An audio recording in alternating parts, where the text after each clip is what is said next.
Star Wars Outlaws definitely understands a great deal of what makes the Star Wars universe so brilliant.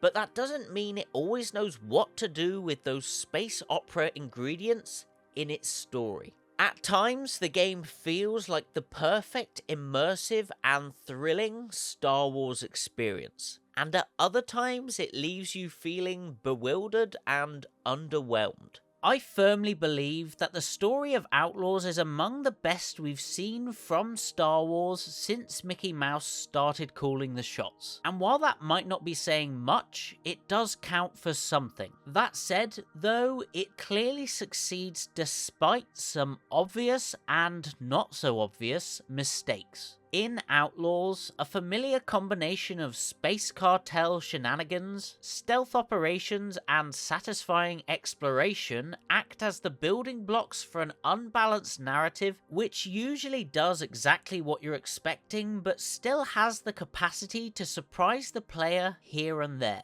And yet, while it does offer a surprisingly compelling open-world journey, it also makes some truly baffling narrative choices, especially towards the end, and fails to capitalize on many of the more unique or interesting elements that the story sets up. In particular, I think that Star Wars Outlaws ultimately fumbles its central heist by putting completely the wrong thing inside the vault that players spend the entire game trying to reach.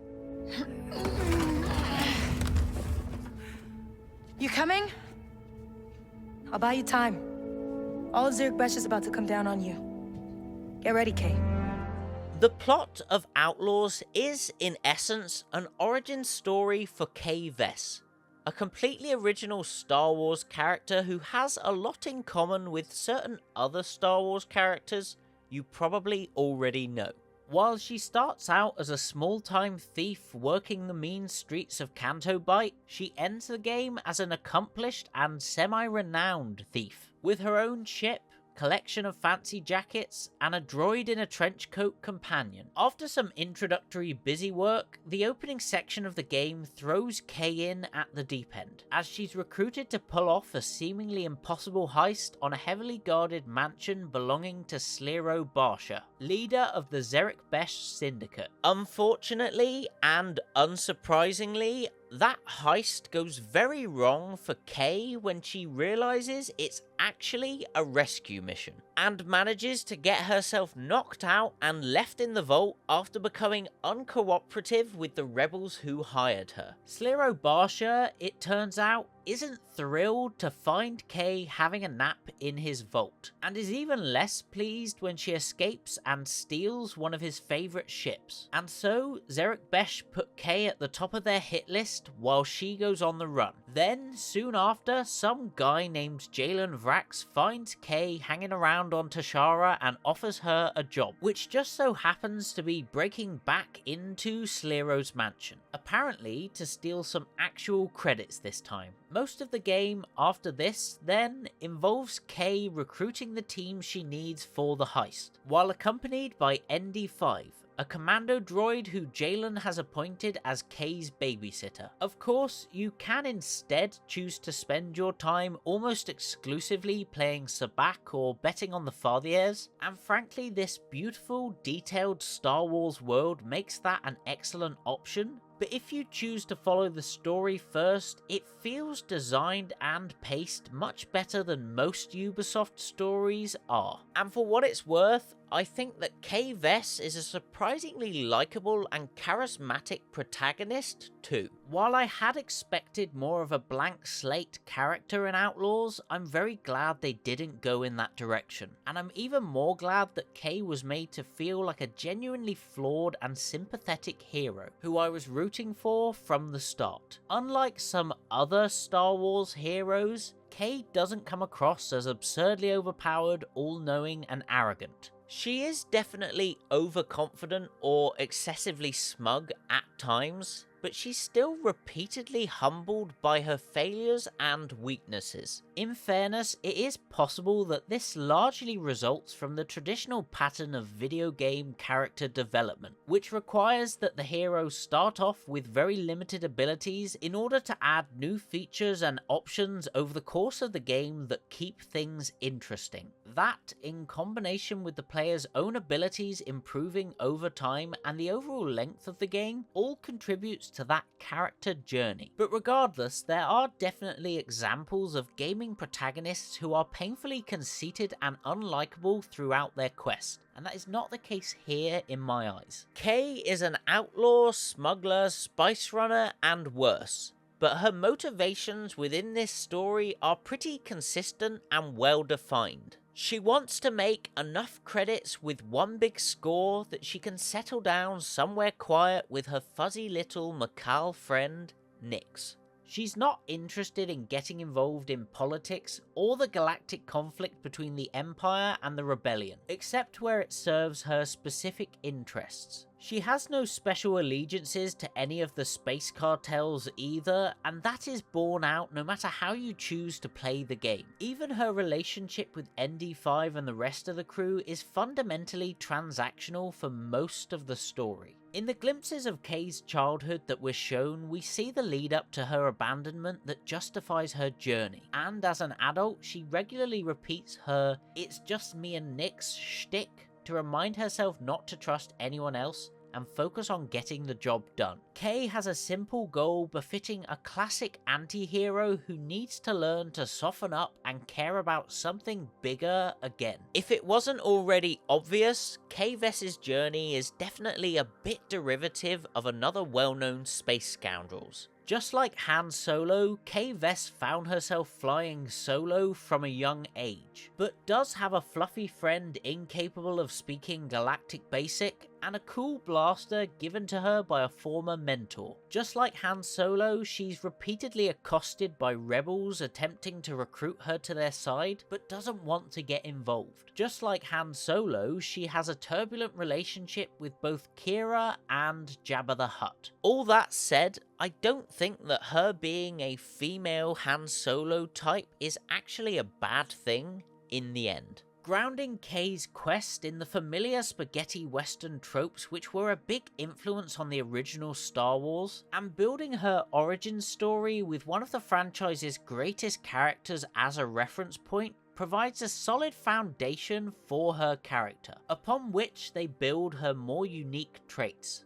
Kay Vess is a gifted slicer who knows how to be stealthy, for one thing. While I can't imagine Han Solo hacking into much of anything or managing to crawl through a million vents. At the same time though, I don't think Kay could ever successfully make the Kessel Run in less than 12 parsecs, or be ruthless enough to shoot first in a Rhodian cantina booth scenario. Han Solo might be better at smuggling spice and evading TIE fighters, but Kay Vess is better suited to pulling off an almost impossible heist.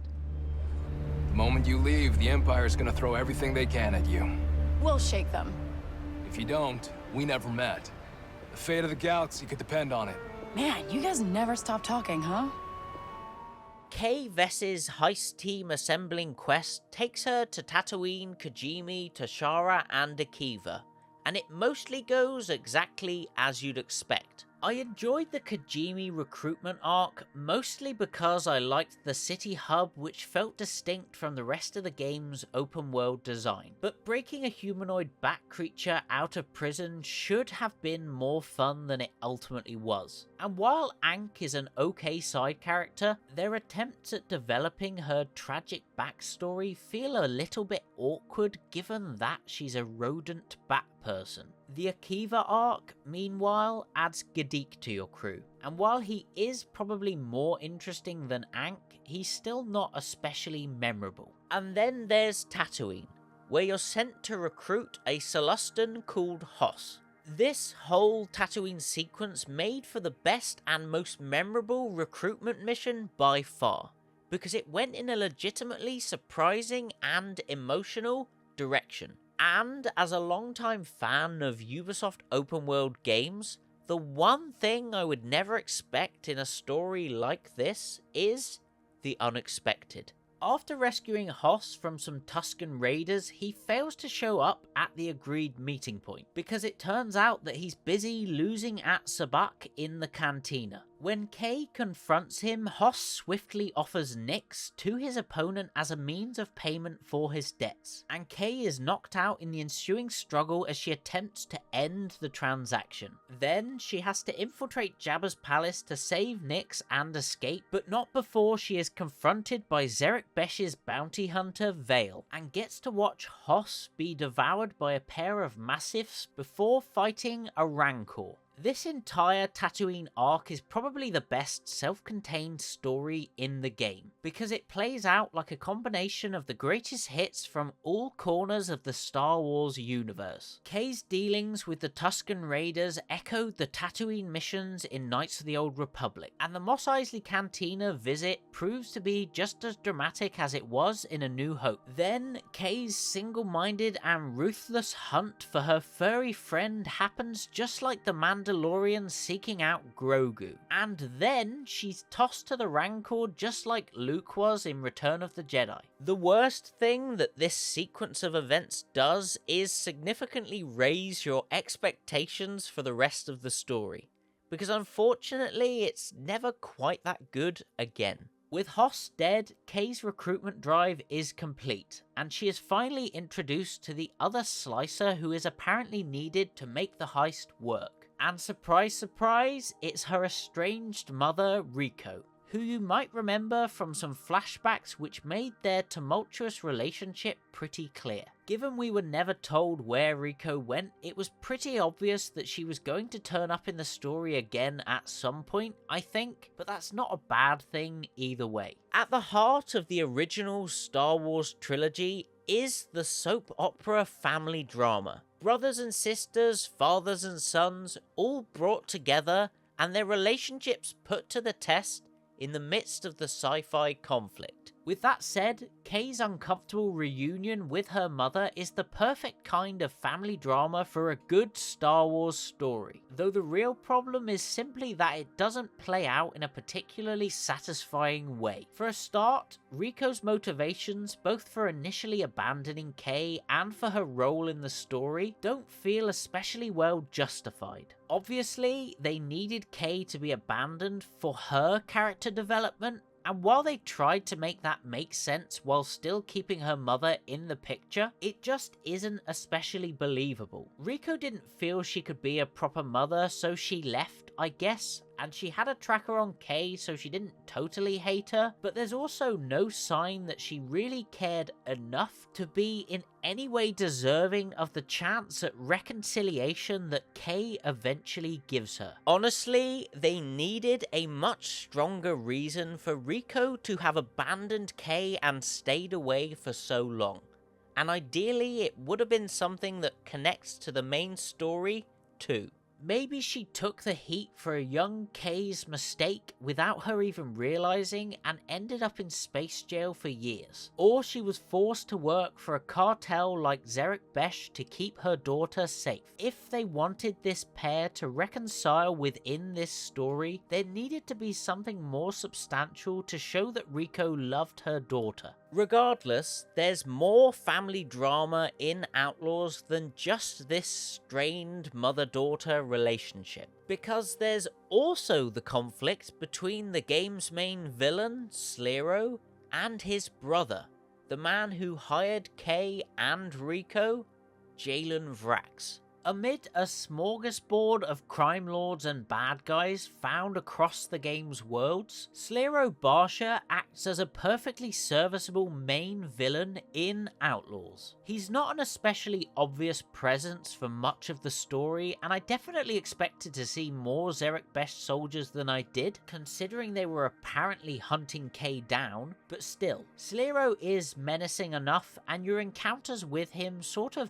bookend Kay's journey. His brother Jalen, on the other hand, is pretty boring and overly serious on the surface, while seemingly working on his evil plans to take over Zerek Besh in the background. And you don't find out that he's Slero's brother till near the very end, of course. shortly after finding out that Slero is actually a director within the Empire's Security Bureau. This brotherly conflict definitely had real potential within a Star Wars story in and of itself, but as part of Kay's journey, it is largely immaterial, and yet it weirdly accounts for a significant portion of the game's focus towards the end. Kay, the reason we're all here is because you proved it could be done. You've seen this vault with your own eyes. And this is your one shot at freedom. Kay Vess's second attempt at robbing Slero Barsha starts off, just like the first attempt, pretty well.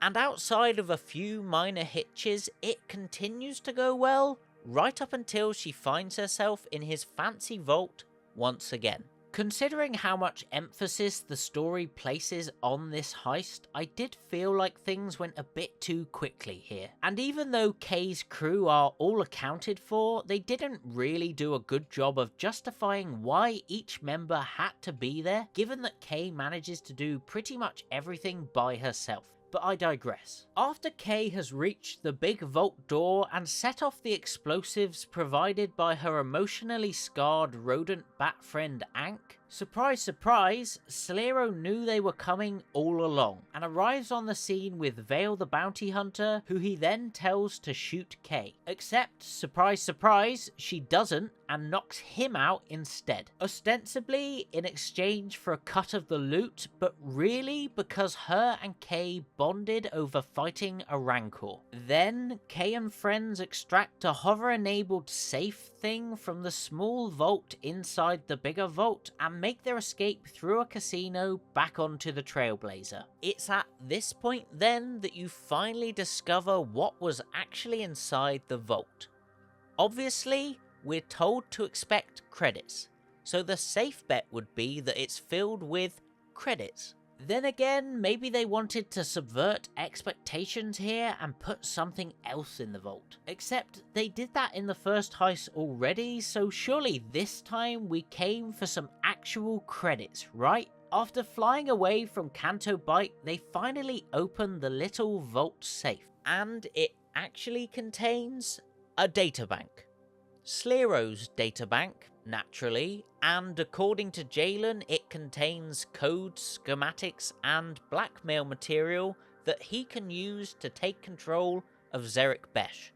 How exactly he knows these specifics, I haven't a clue, but he clearly just does. And it turns out that Asara knew as well, though he didn't know that he was going to get zapped and become a prisoner afterwards. Oh, and Rico knew too, obviously, because she's a terrible mother who has been clued into Jalen's plan all along. So, Kay threatens to destroy the databank and Jalen tells ND5 to zap her, which he does. And then Kay just sort of shrugs off the whole heist thing and instead decides that she needs to save ND5 and destroy his restraining bolt. And while that's nice and all, it feels like a weird, sudden and poorly executed shift in the story. While I don't think that having this "it's not credits, it's a databank" twist is necessarily a bad thing, the way that Kay reacts and the main quest eventually resolves itself definitely doesn't justify this twist. If the databank had been established earlier on as an object with inherent value, that would have helped.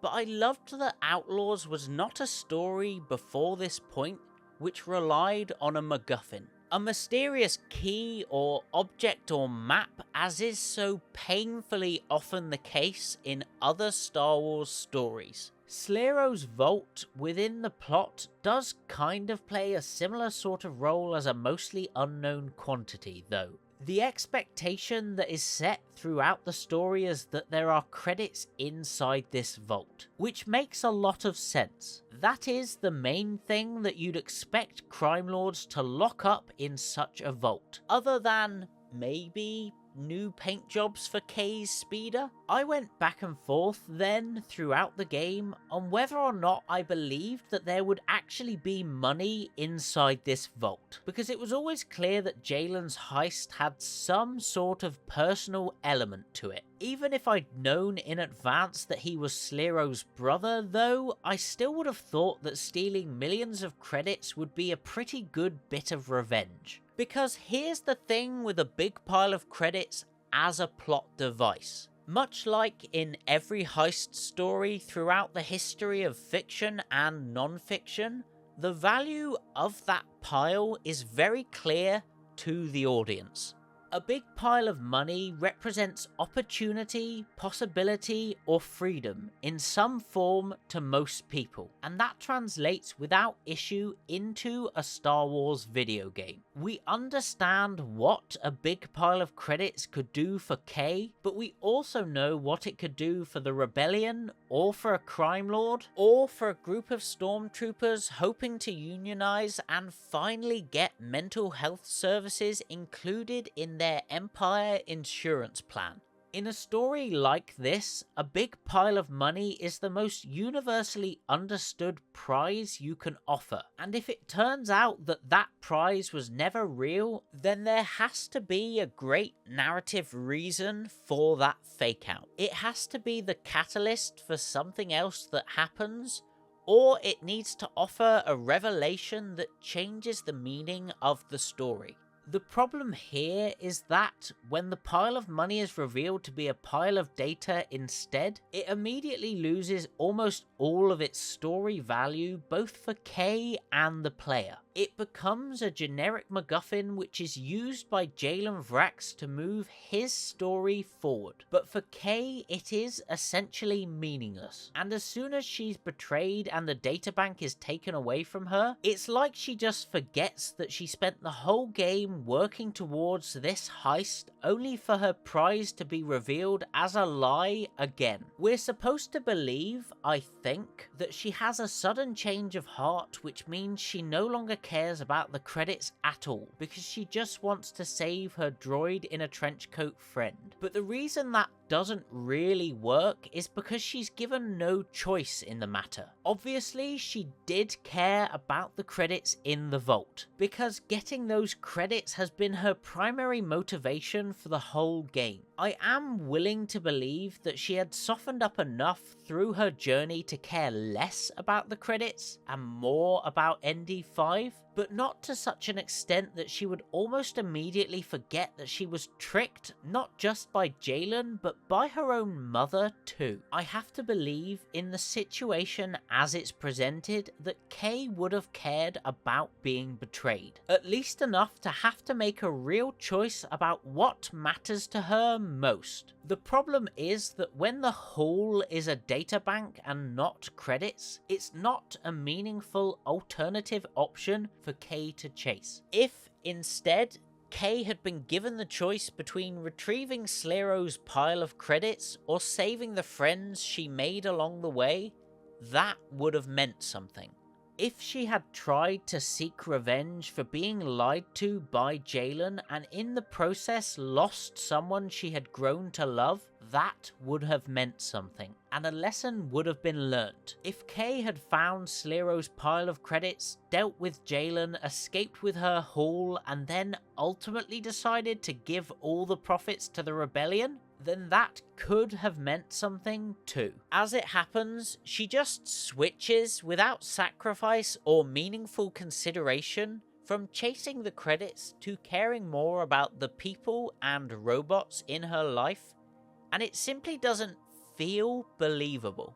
The databank, of course, becomes the thing that Jalen uses to seize power from his brother Slero, resolving their conflict and in essence defeating the game's main villain without Kay ever having to get involved. And then, once you've saved ND5, he shoots Jalen Vrax, so you don't have to deal with him either. I have to say, again, that I do think Slero and Jalen's relationship could have been interesting here. But because it happens almost in parallel with Kay's story, and because she has little impact on what is going on, it feels instead like the main quest has lost its focus at the final hurdle. It works on some levels, and it doesn't lessen my enjoyment of the rest of the game, but I do think it's a shame that the key elements of the story don't quite come together in a satisfying way. When Asara gets the databank back from Jalen, and Kay then gifts its secrets to Vale, it's hardly much of a sacrifice for her to do so,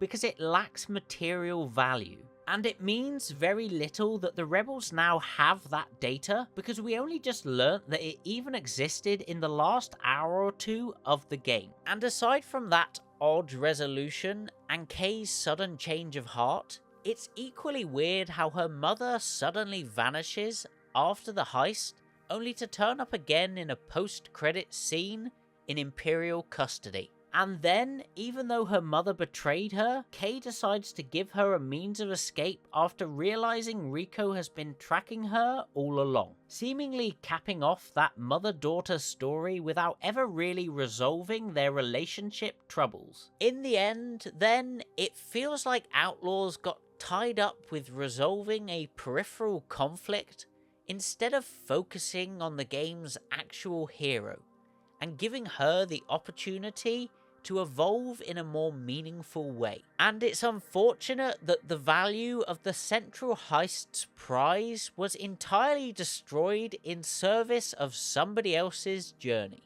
But how did you feel about the story of Star Wars Outlaws? Let me know in the comments, and please do like and subscribe if you'd like to hear me talk more stories and more video games. Otherwise, I'll see you next time around.